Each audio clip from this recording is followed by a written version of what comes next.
específica de perversión de violencia colombiana. Es lo que dice en ese libro. Y comienza a hablar un montón. Hay cosas que no me gustan en el libro, pero lo que más destaco del libro, de ese análisis, porque eran esos análisis silvestres psicoanalíticos de comienzo del siglo, de que comienzan a hablar de su infancia, que tiene que ver. A mí no me gusta eso, pero hay cositas que sí se pueden rescatar del libro. Y esta es una. ¿Qué significará? No, todavía no. ¿Qué significará? Forma específica de perversión de la violencia colombiana.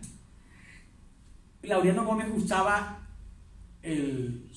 primero como congresista, después como presidente, y comenzaba a hablar, y comenzaba a decir un montón de cosas. Por ejemplo, tú eres mi enemigo, a ti te vamos a atacar, así siendo ya presidente y político, te vamos a atacar, es decir, te vamos a exterminar, no mereces ser colombiano es tal cosa, y así sucesivamente. Además que era ultracatólico, como buen conservador del siglo XX, y cualquier cosa que no le pareciera que se ajustaba a sus principios, se volvía enemigo público.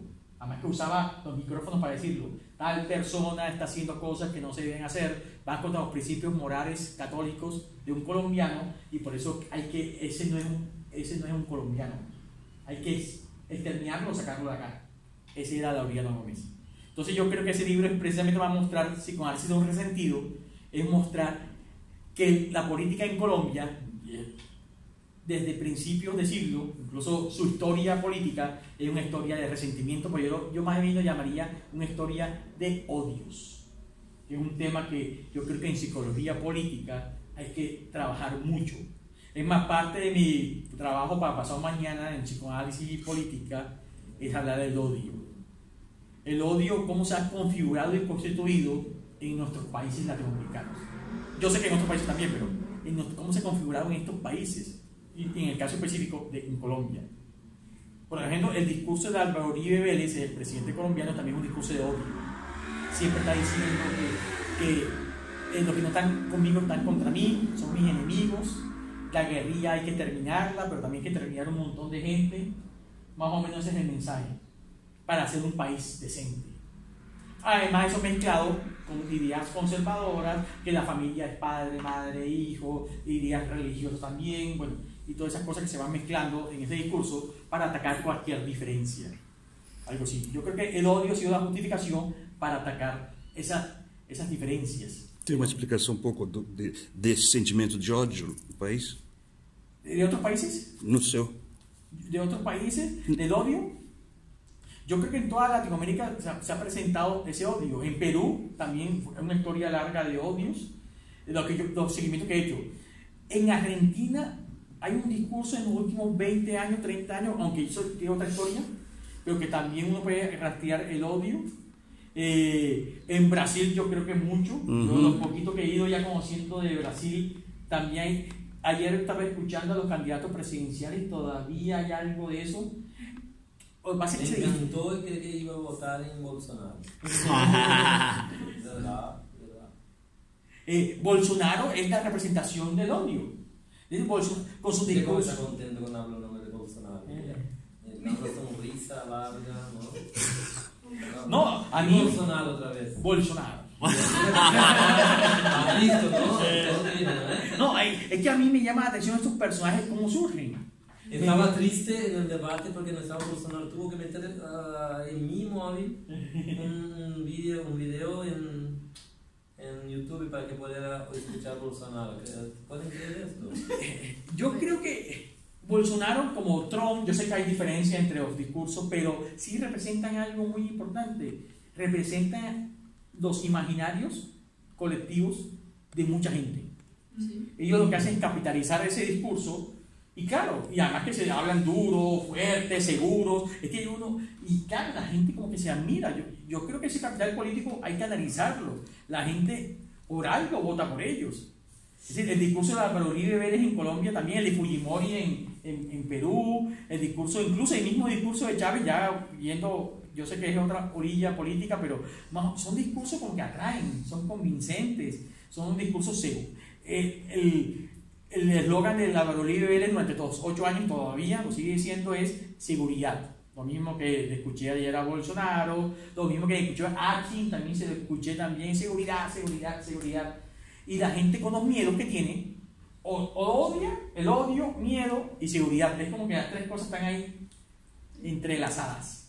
Yo creo que uno en psicología política tiene que analizar esas tres categorías, que en el psicoanálisis se llamarían significantes, en el psicoanálisis lacaniano. Esos significantes son muy fuertes en nuestras sociedades. Claro, después se unen otros discursos ya más económicos, como el progreso, el bienestar, pero yo creo que están ahí entrelazados. Entonces yo creo que eso, desde esta época, yo ya veo a José Francisco Socarrás en el año 42 del siglo XX, lo veo tratando de analizar eso, tratando de analizar el discurso del miedo. Obrigado. Por favor, no puedo quedar atrasado a la clase. Por favor, Digamos, bueno, aquí está el libro, sigamos. Bueno, ¿ah? Viatka. ah, ¿tú eres ruso? Viatka. ¿Sí me entienden mi castellano? Pero bueno, no voy a suponer nada acá. Bueno, aquí viene a un autor que yo admiro mucho. Derecha Ya. también. ¿Ah? Derecha, conservador también. Estanislao Zuleta, no sé si lo han leído alguna vez. Le Bon colombiano. Colombiano, para mí, uno de los pensadores de los pocos que ha habido en Colombia, más importantes del siglo XX en Colombia. Zuleta, Estanislao Zuleta fue odiado por los marxistas, aunque él hablaba mucho de Marx, y odiado por los psicoanalistas porque era alguien que no se adaptaba a ninguna escuela. Perteneció al Partido Comunista y lo echaron porque no. Él siempre decía que el Partido Comunista en Colombia, que es pequeño, pero decía que habían leído a Marx de una manera sectaria, es decir, no permitía la crítica, no permitía. Entonces él fue un tipo que dijo: yo no quiero ser adoctrinado por ninguna escuela. Entonces, y lo mismo que en el psicoanálisis, aunque hacía psicoanálisis, hacía marxismo, según él. Para mí lo hacía, pero para otros no. Y Zuleta, durante la década de 70 y 80 en Colombia, tiene varios textos, no uno, varios, no los traje acá todos, pero tiene varios textos donde habla de política, democracia, desde el marxismo, el psicoanálisis y otras fuentes. Es decir, que ese es un autor que tampoco en los artículos, Alessandro, de psicología política en Colombia lo han registrado. Es decir, no. De estos dos autores, tanto José Francisco Socarrás como Zuleta, no están registrados en la historia de psicología política en Colombia. Una deuda, entonces, a ver qué está trayendo los dos, tienen que hacer un artículo sobre Aureliano, José Francisco. La comparación entre Aureliano y Uribe. Laureano y Uribe, como para compararlos. Incluso yo compraría con tres. Uno sobre esto. Rafael Núñez, Laureano Gómez y Álvaro Uribe Vélez. Bueno, a lo mejor organizamos un dossier sobre autores clásicos. Sí. Entonces Zuleta durante los años 70 y 80 trabajó muchos artículos sobre política. Y lastimosamente este autor tiene un problema para algunos psicólogos. Él no era psicólogo. No era psicólogo. Incluso no terminó el bachillerato. Y enseñó. No era nadie. No. No era nada. Pero enseñó en la Universidad Nacional de Colombia, en la Universidad de Antioquia y la Universidad del Valle. Fue profesor. Fue profesor de las tres universidades. Eso no son universidades serias. Entonces uno dice, ¿cómo alguien pudo? Lo que hicieron en la Universidad del Valle fue darle doctorado honoris causa en psicología en el año 81. Qué fácil. Porque él decía que él no quería estudiar en ninguna universidad. Él decía que allá te formaban, no te formaban en las universidades. Pero bueno, tiene unos artículos muy, muy provechosos que sería interesante hacer ese recorrido sobre los textos de Estanislao Zuleta. Curioso, no quería estudiar que la universidad te formaba, pero ayudaba a las universidades a deformar, ¿no? Paradoxo.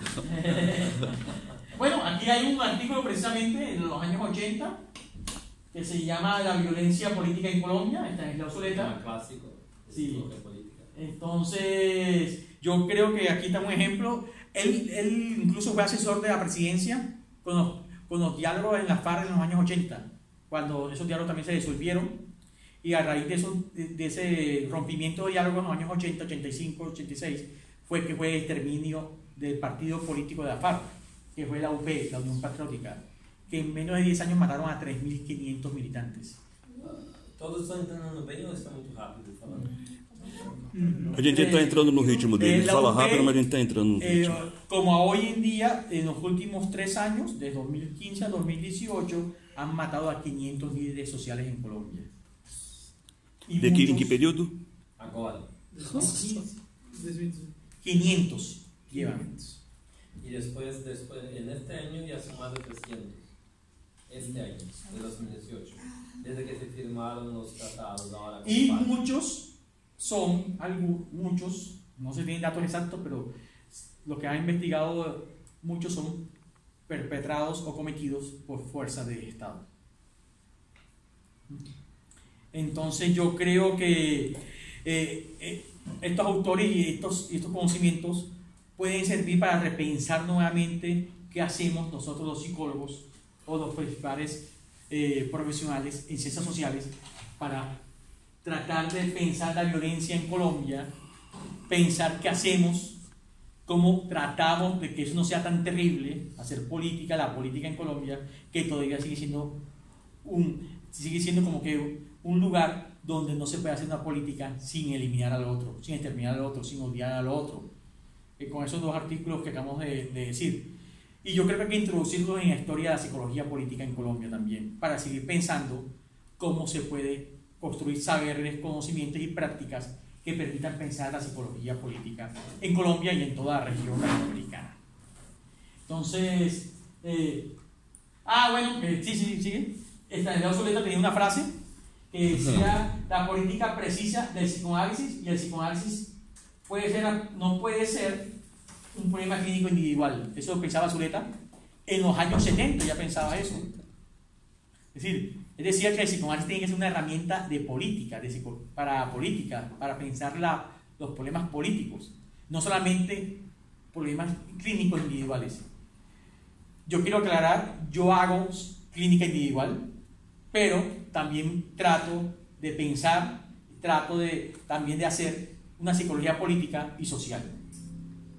Porque yo soy lo que creo que en Latinoamérica y en Colombia no se puede hacer solamente clínica. Nuestros problemas son muy complejos para estar encerrados solamente en un consultorio. Hay que usar los conocimientos y el saber psicoanalítico, pero también de otras disciplinas, para tratar de transformar estas realidades, que son desafortunadamente muchas veces trágicas. Nuestras realidades son trágicas. La colombiana, alguien me preguntaba ayer, ¿y cómo es Colombia? Yo nomás con una frase le dije: Brasil es un país inequitativo. ¿Sí? Bueno, Colombia es más inequitativo que Brasil. Somos el 4º país más inequitativo del mundo. Brasil como es el 6º, 7º, yo no me acuerdo bien en qué lugar está Brasil. Es decir, Colombia es un país mucho más inequitativo que Brasil, con unos índices de pobreza todavía muy altos y de miseria, y para completar, con unas problemáticas de violencia muy fuertes. Todo eso mezclado en una bomba de tiempo. Entonces, el psicoanálisis para mí debe servir para pensar eso, pensar cómo se puede transformar eso. Y por eso mi interés en los temas políticos, y mi interés también en la psicología política. Alessandro me invitó acá precisamente por esas cosas. Entonces, en esta breve charla es lo que yo quería traerles hoy. Podemos iniciar una conversación, comentarios, un rato más, no sé qué quieran conversar. Se puede allá para esta cámara, yo creo, y gracias.